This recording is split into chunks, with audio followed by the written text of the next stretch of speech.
The agenda, top 10 pitch mistakes, getting good at pitching, and then generating excitement with investors. So what are the most common mistakes people make when they are pitching to investors?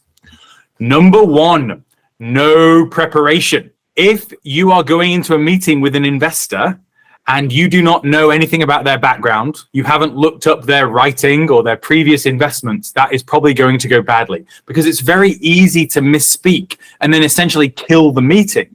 Number two, it's not fair, it's not right, but the world likes pretty things. I wish it were different. So if you're playing for hundreds of thousands of dollars, maybe millions of pounds, don't be surprised if you need to have professional looking materials. That's going to cost you hundreds of pounds, maybe even thousands of pounds to get that right. But again, think about the scale of what we're aiming at. Use a template.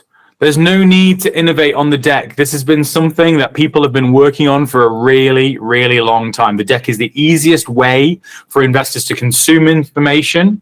It's the easiest way to get the deck right if you use a template, and there are plenty of free templates out there. Y Combinator has one, Sequoia has one, Guy Kawasaki has one, we have one. It's one of our most popular posts. There's just no need to invest time in writing your own storyline for a deck. Use someone else's. It will be easier on you and your team. Most people do not practice enough. Even worse, they tell you they haven't practiced enough right at the beginning of the pitch. They're like, oh, this is my new version. I haven't really had time to practice it yet. Oh, that's not helping. Confidence. So you have to make me believe that you believe. If we are in this position where 1 in 1,000, 1 in 10,000 startups are going to make it, that's a really low probability of success. So you've got to believe in even the worst circumstances. You've got to believe through some terrible situations from this starting at near zero. And you've not just got to convince me, you've got to convince hundreds of other people, employees, investors, customers. So that confidence in your vision is absolutely critical when pitching. Don't hide the cost of the problem. You must put the cost of the problem up front. I want to see as an investor a really big, juicy market with lots of money sloshing around. That means that there's more opportunity for a startup to have someone take a chance on them, run an experiment, see if they really can help. If you hide that cost and I have to think about it, there's a really good chance I'm going to think it's a small market. And then I'm going to be less interested in the rest of your pitch. So put that number up front. Don't put too much text on a slide. If you put more than a tweet on a slide, people won't be able to read it and listen to you at the same time. It's very, very hard to do those two things concurrently, and you probably want them to be listening to you. Plus, if they are struggling with that, maybe they miss the core message of the slide. You're not going to get another chance at that.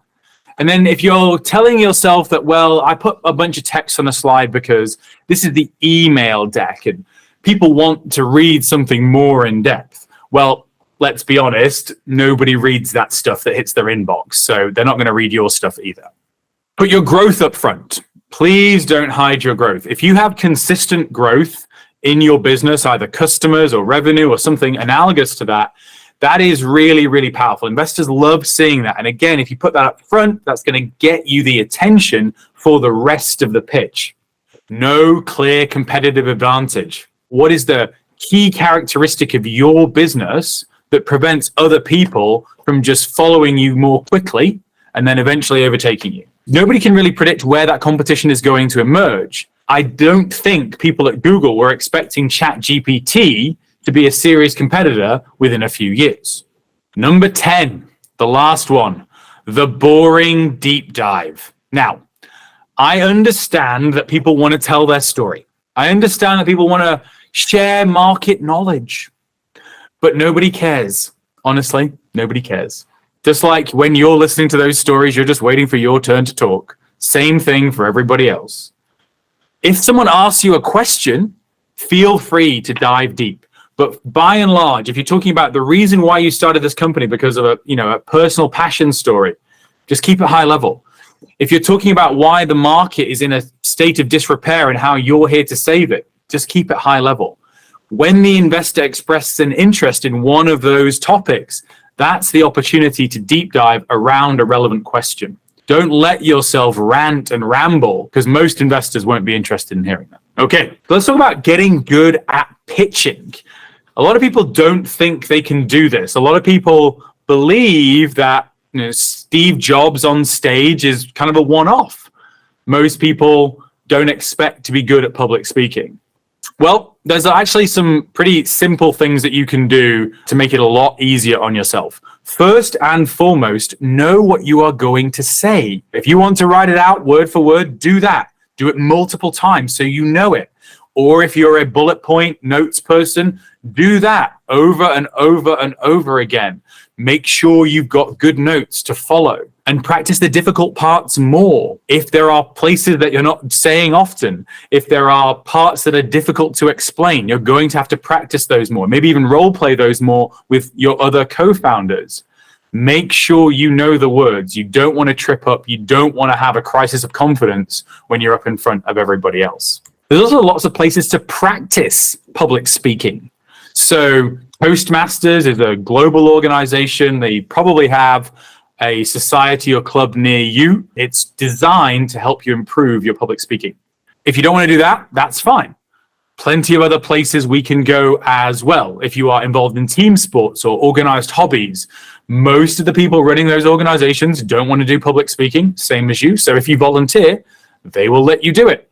Now, if you want to be a genuine virtuoso at pitching, you can do it, and we can do it in 7 days.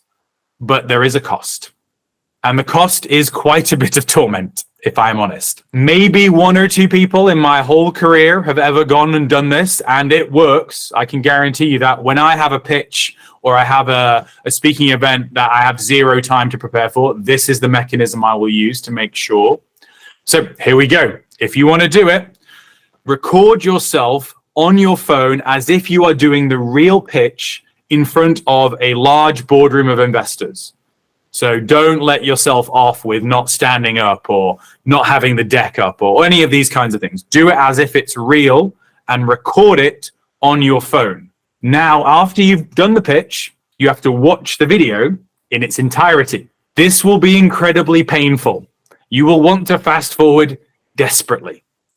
But you will notice every single error that you make, more than anyone else possibly could, more than anyone else would ever really care. And the horror, the trauma of this will make you really, really good, especially if you repeat it multiple times a day.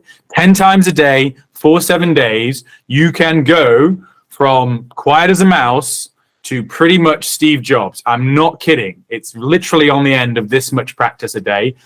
So you've avoided the core mistakes. You've practiced your pitch. What should you focus on to generate excitement with investors? Well, there's 5 key characteristics that people like me are looking for. Number 1, we want the company to be growing. Second, we want a strong team of perhaps a variety of skill sets applicable to this particular problem. We want it to be in a big market. So there's lots of cash available, lots of opportunity for you to grow in the future.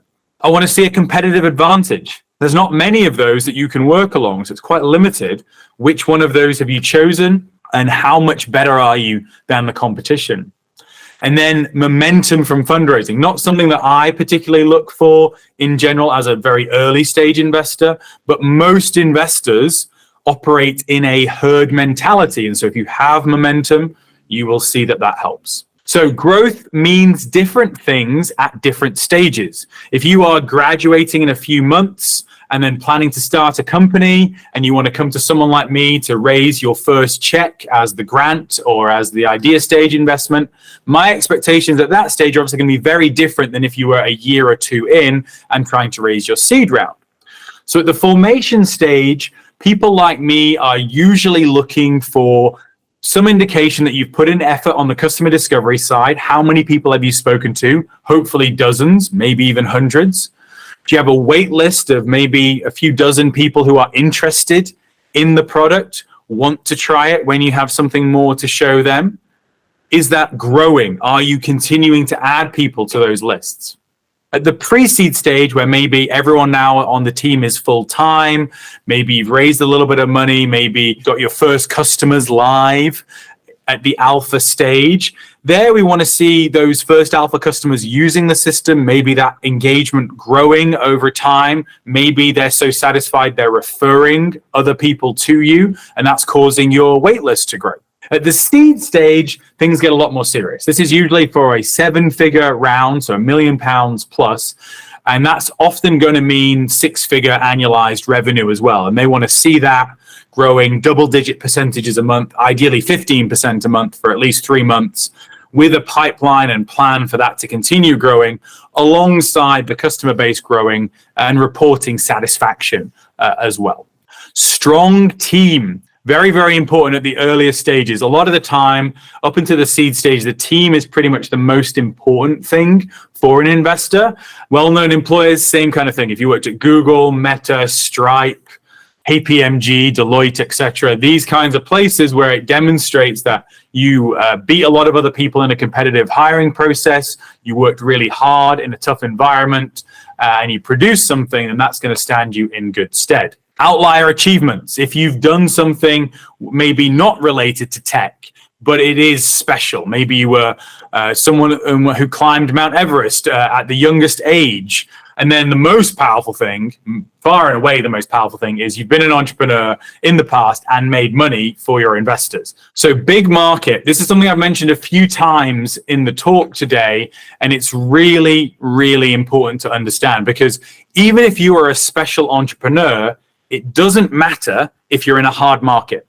So if you put yourself in a market that has minimal money or is very, very hard to crack because of regulatory pressure, because of location, because of the customer profile and behavior of the people that you'd be selling to, it may just not work out at all. That you can't just create money out of thin air. You have to take money from the existing flow within that market. So if there's no cash there, or that cash isn't moving around, then that's a bad outcome, and it will beat even the best entrepreneur, unfortunately. That is the general thinking of the venture capital market. It's something I agree with. I understand it's not easy to hear for a lot of people who are thinking about doing ed tech or healthcare in a single payer market like the UK. Doesn't mean that you can't do that, but remember, you are immediately fighting a potentially strong current there. Competitive advantage. So again, I'll say it. This is really, really important to understand if this is one of your first times building a tech company. The competitive advantages that investors care about do not include first mover or patents.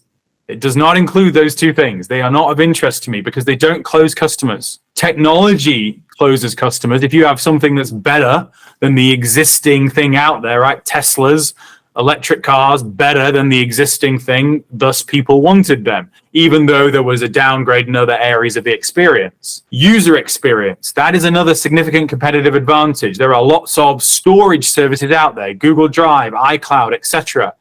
Many, many others, but most people use Dropbox because it's easier to use. That is a competitive advantage. Network effects, Meta. Many, many crises and controversies with that company over the years. A lot of people don't like being a user of that company's products, but we all are. And the reason is that you can't leave and take your friends with you. So even if you don't want to use Facebook.com anymore, you probably still use Instagram. That's what competitive advantage means. And then the last one, fundraising momentum. Again, not an indicator of the best behavior amongst investors. Most investors will tell you they are not responsive to momentum because obviously it says that you're being influenced by the crowd, which inherently means you're going to be average, not what you want to be as an investor. But you, when you capitalize on fundraising momentum, when you start to hear people say yes to you, and that's happening in more regular frequency, then you can tell other investors about that momentum. And that will give them the fear of missing out, because let's say you are only raising 500K, you have now 400K of that signed up, committed, wired, whatever, then there's a good chance with a few more checks you'll be done. And so me as an investor wouldn't have access to that round anymore. That is the fear of missing out. And that is, the tenant there that I'm highlighting is the round filling up. Other tenants you can use are things like well-known investors. If Sequoia or Andreessen Horowitz or Y Combinator just invested in you, then you may find that other investors are excited about you. Term sheets. If you have a term sheet for a priced round where an investor is setting the terms, they want to put in maybe a high 6-figure or low 7-figure amount at this seed stage or formation stage.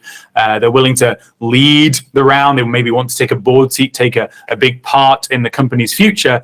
That is also very attractive to investors. And a lot of investors who see that term sheet will then be excited to join because they know that fear of missing out is now real. The round is happening. The round is filling up for sure. So that's how you use momentum to generate excitement.